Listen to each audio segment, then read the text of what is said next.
Chapter 9. 3 things happened simultaneously. 1. As Kessa fell through the trap door, the rope noose around her neck snapped, and she collapsed to the ground beneath the scaffold. 2. A hooded figure standing on top of a market stall shot an arrow straight at Malleus before jumping down and vanishing into the crowd. And 3. A woman in the overseer's platform screamed, "Fire!" Rampant, bright orange and yellow flames were engulfing the curtains as people struggled to escape unmarred. Within seconds, the entire scene went from quiet observation to complete chaos. Onlookers darted about, some trying to help, some trying to get away, and some trying to encourage the pandemonium. Scooching her legs through her arms, Kessa brought her wrists, still manacled, to the front of her, and snatched the bag from her head.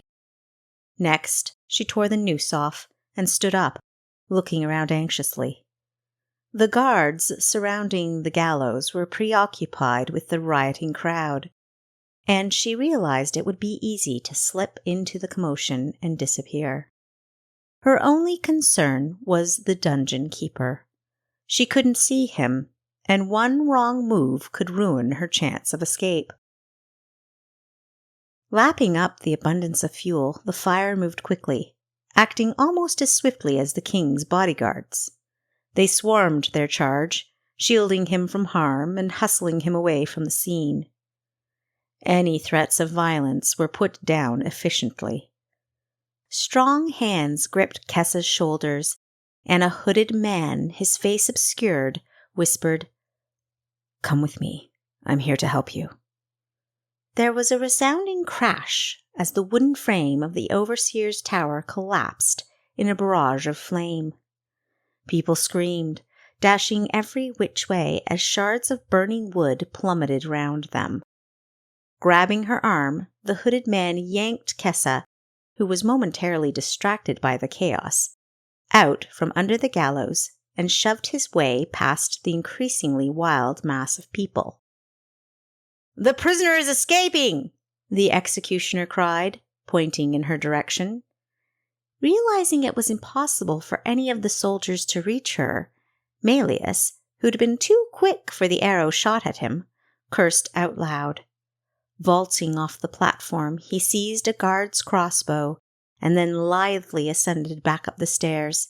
With quick, efficient movements, he scaled the pole and took aim. He spotted Kessa being led out of the multitude by a hooded figure.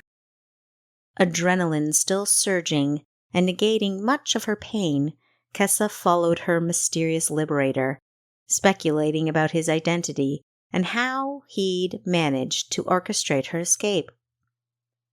Just as they breached the throng of spectators, her savior glanced back. Swiftly pushing her aside and snatching a nearby crate lid, he held it in front of them like a shield. 2 arrows pierced the wooden lid with devastating force. Glancing toward the origin of the shots, Kessa marked Malleus sitting atop the crossbeams of the gallows with a crossbow in his grip. Unable to make out any expression on his face, she watched as he, evidently out of missiles, jumped down from his perch. Casting the ruined crate lid aside, her rescuer, still watching Malleus himself, touched her arm. "Stay close." Ducking behind some discarded boxes piled at the end of the market, they avoided a cluster of guards that were rushing to control the mayhem. Exiting the marketplace, they crossed the Arinian over a decrepit stone bridge. The forest lay ahead. Evergreen, maple, ash, and beech trees promised a secluded getaway. Just beyond the first layer of trees, Kessa saw a group of men standing around a lone donkey. The hooded man made a beeline straight for them. A fair-haired boy, no older than 15, held the donkey's reins and idly stroked the animal's neck. He was slender, almost skinny, but didn't appear to have any signs of malnutrition. He wore a simple green tunic that was a size too big, and tight brown pants covered in donkey hair and mud. On the other side of the donkey stood a tall, lean, fair-haired man. His hand rested on the creature's back, fingers raking back and forth amiably. The two bore a striking resemblance, and Kessa deduced that their relation to one another was father and son. The donkey was sturdy, well-groomed, and friendly, nudging its companions affectionately between strokes. Another man, humbly outfitted and of average height and build, leaned against a beech tree while gawking at her and chewing on his fingernails. 3 more men, one brandishing a longbow, wore basic leather armor and battered swords. They stood huddled off to one side, conversing quietly, their eyes glued on the individuals approaching. Kessa hesitated. The potential consequences of entering the woods with a band of strange men crossing her mind. "My name is Artax," her liberator said, comprehending the reason for her hesitation. "I'm a member of Red Talon. I was sent to rescue you. No harm will come to you at my hands or from any of my companions. I promise." Nodding slowly, Kessa vaguely recalled Casyius mentioning Red Talon to Malleus, but it was Artax's statement, "I was sent to rescue you," that eased her apprehension. Equestria and Pantheus must have organized her rescue with Artax, and had cleverly opted to stay behind. Their absence was probably why the escape had gone so smoothly. Malleus would have been preoccupied with watching for them, enabling other clandestine characters to more easily slip past his notice. "No hitches to report, sir," the boy holding the reins announced. "None on my part, either," Artax stated. "Excellent. Well done, men. This is Kessa Decora. She'll be under our care for a while." He emphasized the words "our care," scrutinizing his people closely to ensure they'd caught his meaning. Although the men weren't blind to Kessa's beauty, despite her being beaten and battered, none of them seemed licentious or malicious, just appreciative. Artax introduced the 3 armored men. "This is Hawk, Whistler, and Bowman." He gestured to the man leaning against the tree. "Fire." Then to the 2 by the donkey, starting with the father, Skinner and Climber. Anxieties melting somewhat, Kessa smiled and greeted them all. "Not your true names, I assume?" Her voice was raspier due to being half strangled by Casyius. "No," Hawk said. "Nicknames," Artax clarified. "Usually chosen because of talents. Concealing our true identities is important." "I see." Kessa pointed at fire. "I suppose you started the fire in the tower, then?" "And I shot the arrow at Fane." Bowman stroked his bow proudly. "We've dawdled enough. Let's get back to base, and be mindful of anyone following us. It's a possibility. Sorry, Miss Decora, but this is necessary." Artax put a thick brown sackcloth over her head and lifted her on top of the donkey. "We'll deal with your manacles once we get to base." "So, is your name really Artax, then? I haven't heard of any skill or talent called Artax." Even though her eyes were covered, she somehow knew that Artax was smiling, and it was evident in his tone of voice as he replied, "I'm called Artax. That's all you need to know." "Artax has far too many talents to focus on just one," one of the men said with a laugh. Without further discussion, they began to move. Kessa was glad she didn't have to walk. Great Ash, she was sore. Eventually, the gentle sway and clip-clopping of the donkey rocked an already exhausted Kessa to sleep. She dreamt of a table full of delicious, mouth-watering foods and beverages. She felt crowded, but she could only see one other person. An attractive, welcoming figure sat at the table, waiting for her to join. She vaguely recognized him, but she couldn't place where she'd seen him before. Regardless, something about him drew her in. She desperately wanted to join this man and feast at his table. As she neared the table, an invisible barrier prevented her from touching it. A trick door materialized in front of her, and her efforts to decipher it proved futile. 2 glowing, golden circles appeared in front of her, and an ethereal voice chimed, "The key." To what? Where? How? The donkey stopped moving, turned its head, and said with distinct clarity, "You are the one to open. Aren't you hungry? You're running out of time." With a start, she jerked awake to find herself free of manacles and leaning heavily against the donkey's neck. Bolting upright, she removed the hood from her head and peered round. The donkey had stopped moving, standing conspicuously in the middle of a large clearing, autumn leaves caught on a mild breeze drifting about its hooves. Kessa sensed she was surrounded, despite there being no one in sight. To her right stretched a dense, impenetrable thicket, and directly ahead stood a gigantic oak tree, its massive, gnarled roots caging an enormous mound of dirt and huge moss-covered boulders.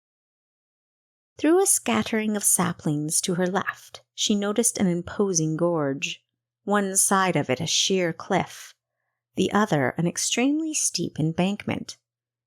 And she identified the faint roar of rapids or a waterfall.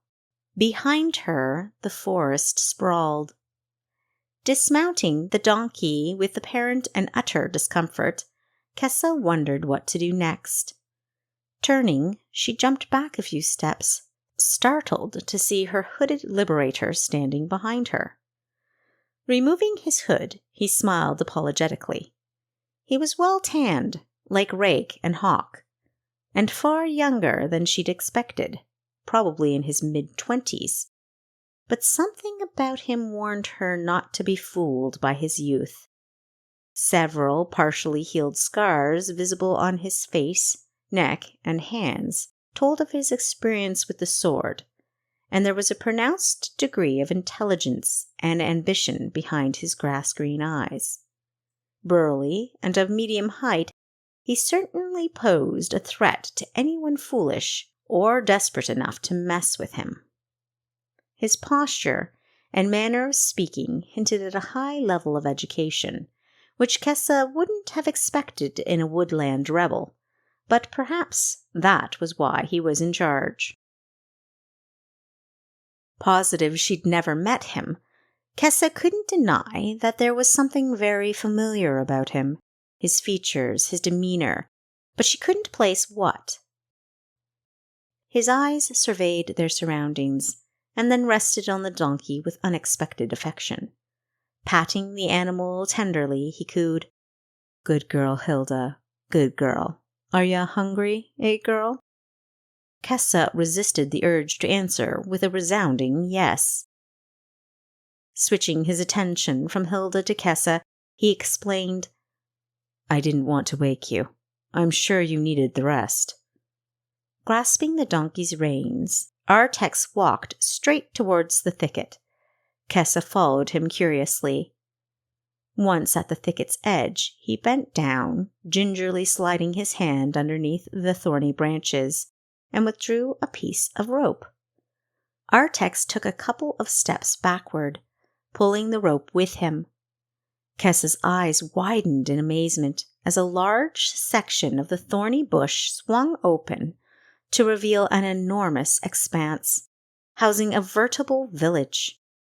Children were playing in front of small hovels, while adults busily attended to their errands. Dotting the middle of a central clearing was a huge fire pit and 2 roughly hewn racks displaying meat, fur, and animal skins. 3 weaved baskets containing apples and vegetables sat on a long log table ready for eating. In the distance, she noticed a few goats, sheep, and cows, lazily grazing in a large pen. A small archery range and wrestling ring could be seen at the end of the compound, and Kessa noticed racks of various weapons and armor. "Incredible!" Kessa exclaimed. She recognized Fire, sitting, quite logically, next to the fire, and Skinner working with the animal skins on the rack. "It's taken a couple of years to develop," Artax said, a hint of pride in his voice, "but it was worth it." Closing the gate behind him, Artax bent down and carefully replaced the rope underneath. Brows furrowing, Kessa considered his sudden appearance behind her in the clearing. He most certainly hadn't come from the thicket. She determined there was more to this fort than met the eye. "May I see my sister?" she asked. "Your sister?" Since absolute confusion was evident on his face, she elaborated. "Equestria de... Fane." Still, he seemed at a loss. "Pantheus?" she tried. Finally, recognition dawned on his face. "You mean Lord Pantheus Aegeon?" "Yes." "I haven't seen him in a couple of days." "But—" Just then a bird chirped loudly, and an arrow landed 2 feet from them. Peering up, she saw a couple pigeons perched on tree branches, cooing idly, or hopping from limb to limb, but she was positive the bird call hadn't come from them. Upon closer inspection, she distinguished a human being within the tangled mass of branches. He was a lookout, positioned high enough to gain a substantial view of the area. Up there, he could alert the fort of any unexpected guests in time for them to react. The bird call and arrow were signals. "Excuse me." Rushing over to a tall, narrow tree, Artax nimbly climbed up to the messenger. After a few moments of speaking with the well-disguised sentry, he ambled halfway down the tree trunk and with the ease and dexterity of an acrobat flipped off to the other side of the barrier. Kessa sat down against a tree trunk and waited. Some time later, the secret gate scraped open, causing Kessa to snap out of yet another unplanned catnap. Carefully standing up, she was dusting off her bottom just as Equestria rushed up and threw her arms around her in a firm, unrelenting hug.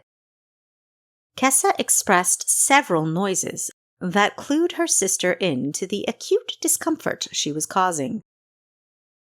"Great Ash!" Equestria didn't quite let go, but she did let up on the vice grip. "Kessa, thank goodness you're all right." "All right? No. Alive? Yes," Kessa corrected with half a grin. She noted Pantheus and Rake trailing in, appearing disheveled, dirty, and plain worn out. Looking her sister over at arm's length, but too overwhelmed to really see her, Equestria exclaimed, "I can't begin to express my relief and disbelief. How in the 3 kingdoms did you escape?" Only moderately aware of her sister's question, Kessa cried, "Pantheus!" At the sound of her voice, Pantheus froze in place, as if he doubted he'd heard her voice, and was afraid to look and discover his doubt was warranted. Kessa was over to him in 2 bounds, encircling him gingerly in her arms. Recovering from his disbelief and surprise, Pantheus embraced her too, gently. Smoothing his hand down her hair, he tenderly kissed the top of her head and whispered something in her ear. His relief and elation were as obvious as Equestria's had been.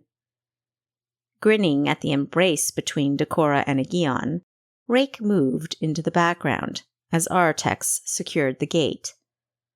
"Welcome to Red Talon's fort," Artax said, a twinkle in his eye.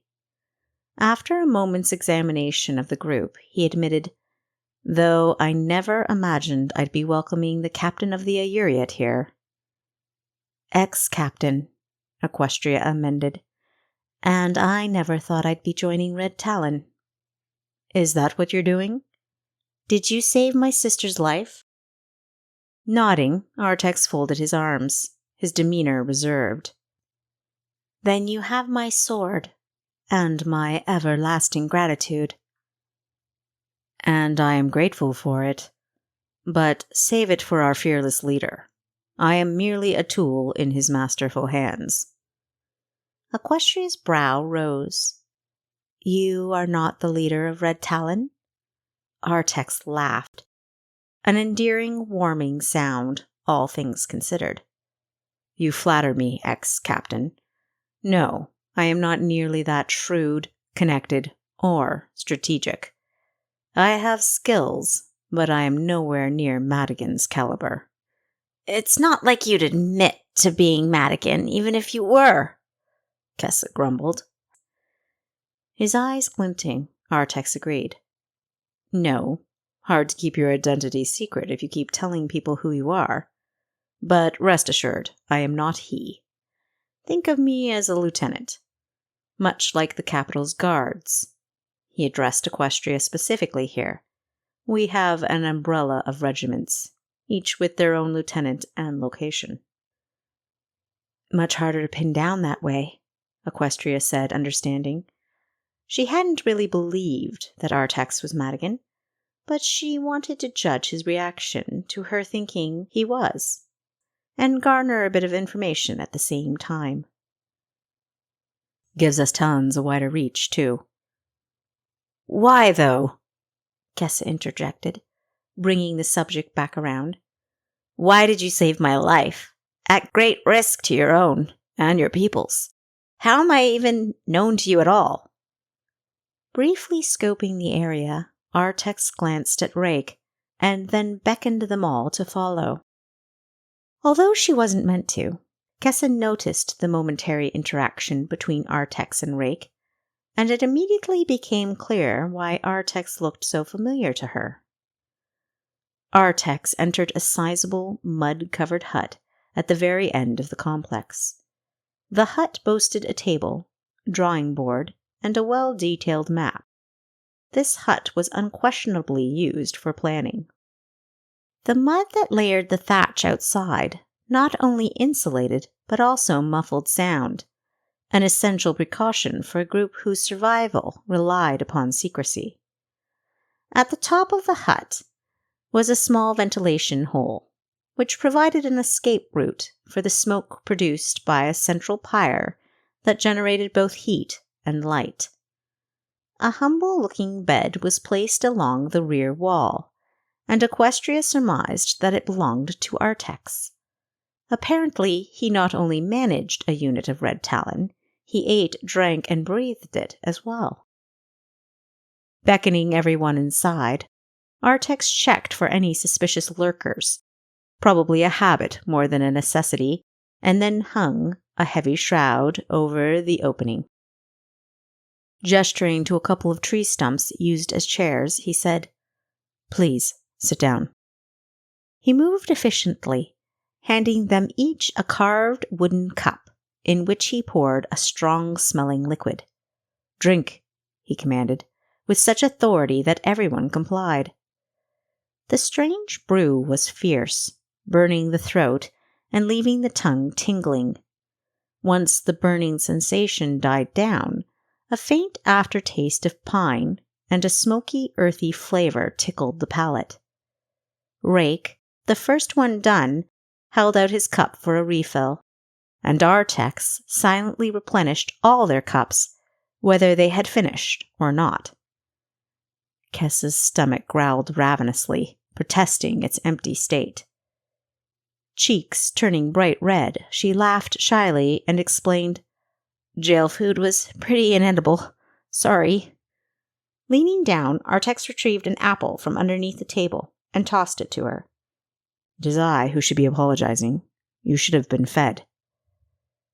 Nodding her thanks, Kessa bit into the apple, closing her eyes as the sharp, tangy flavor spread inside her mouth, eradicating the pungent taste of the brew, which had been a bit strong for her. It hurt to swallow, but it would take a lot more than a sore throat to keep her from eating. I expect you're all hungry. You're welcome to have an apple if you like. We'll be having dinner soon. Kessa's mouth dropped open. Had she really slept so long? Was it almost dinner time already? Kessa, we were detained. Otherwise we would have been there, Equestria blurted, scowling at her cup when she heard the grittiness of her voice. Werner set soldiers outside the castle. Once we gathered outside, they pounced, and we were driven deep into the woods, guards nipping at our heels. After a lengthy pursuit— Ours, Pantheus clarified. A number of guards eventually cornered us against a cliff wall. Surrendering wasn't an option, so we fought. We were whittling them down, too, until one of the sneaky blackguards shot us with darts dipped in some sort of sleep-inducing concoction, Rake added with a disgusted grunt. Cowards! We awoke well into the night, hands and feet bound, and another rope securing us to a tree trunk, with guards sleeping all around us. There was no hope of escape. And then the oddest thing happened. 3 arrows sliced the rope that attached us to the tree. I couldn't make out anything but a shadow moving quickly amidst the trees. Pantheus put his cup down. Once freed from the tree, we were able to use one of the guards' swords to cut our wrists and ankle bonds. We were hopelessly lost, Equestria cut in again. After knocking us out, the guards had moved us, and we had no idea where or how much time had passed. Luckily, Artex found us and brought us back here. Strange, Kessa mused aloud. Who shot the arrows? It was a risky move. They could have skewered you, or woken one of the guards. I thought it might have been one of your people, Pantheus addressed Artex. Not to my knowledge. Artex shrugged, topping up his cup. There are a couple of roamers that wander the forest at will, popping up here and there, and always opposed to the king's guards. I suppose it could have been one of them. Regardless, Artex, we are in your debt. If you hadn't intervened, Kessa would be dead. Which brings us back to my question, Kessa said between bites of apple. Folding his arms, Artex took a deep breath. All you need know is that I was notified of your pending execution and told to rescue you. We arrived before dawn and set the stage for your escape.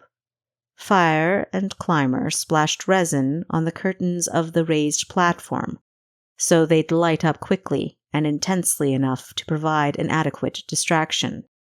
Skinner and Hawk distracted the executioner, while I removed the existing noose. By then, the guards started to show up, and I was only able to place our trick rope at the end of the gallows. Turned out to our advantage, though. The executioner was so rattled about looking bad in front of Lord Fane that he didn't fully inspect the rope. I designed it so that at the slightest pull it would snap. Close inspection would have caught the imperfection, though. So if the executioner had noticed, we'd other contingencies in place. But this plan was our best bet, and fortune was with us. Please understand, I cannot divulge everything, and I will tell you no more. Finishing off her apple, Kessa carefully examined the core to check if she'd missed any flesh. I've my own theory, Artex, so you don't need to tell us everything.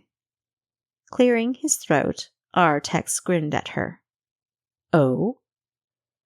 Earlier, when I mentioned Pantheus's name, you recognized it and repeated his full title. You said you hadn't seen him for a couple of days. Artex's eyebrows lifted. Yes. How, pray tell, did you know that Lord Aegeon was still alive? She paused for dramatic effect. He'd faked his death. Artax folded his arms, but knew better than to answer. Besides, she was far from finished. Pantheus shuffled in his seat a little, his manner sheepish. He himself told us that only a select few knew he lived. People he trusted. Would I be correct in assuming he trusted you with that secret? She gave him a knowing look, but didn't wait for an answer, probably because she was already sure of the answer. Yes. And now I'll trust you with a secret. The king believes that Pantheus is Madigan, the leader of Red Talon. Maybe the king's right, or maybe Pantheus is just a follower. Either way, the connection explains two things. One, how you knew I was in trouble. And two, why your brother, Rake, is Pantheus's bodyguard. Rake and Artax sat bolt upright, resisting the temptation to look at one another. But the damage had been done. Equestria scrutinized the two men and wondered why she hadn't noticed the glaring resemblance. Great Ash, she was slipping. Pantheus sat as still as a statue, though his eyes scanned the brothers. Artax recovered from his surprise quicker than anyone else. Well observed, Kessa. Rake is my brother. How'd you know? Easy. You both have green eyes. Your stance is the same. You both fold your arms the same way. She laughed when they unfolded their arms simultaneously after her observation. Rake was the first one to finish off that drink you gave us, and even asked for more, while the rest of us had a hard time adjusting to it. Your features are comparable, too. When I first saw your face, Artax, I felt I recognized you, but I knew I'd never met you. When you glanced at Rake before coming in here, it tipped me off. Also, the tint of your skin hints at some copperundish heritage, more than just the kiss of the sun. I guess it was just the little things. I see. Artax smiled. Clever of you to put those clues together. You said the king believed Pantheus was our leader? He coaxed quietly. Yes. The night before I was to be executed, Casyius came to see me. The king came to see you? Personally? He was in Aquina? Pantheus asked, his astonishment evident. He's the reason for these. She indicated the large, painful bruises on her neck. I guess since I was set to die, the king didn't care that I was present. He told Lord Fane he'd heard a rumor that Lord Aegeon was still alive. He connected that with this area hosting the most rebel activity and deduced that Pantheus is the leader of Red Talon. He's ordered the dungeon keeper to find and kill you. All of you.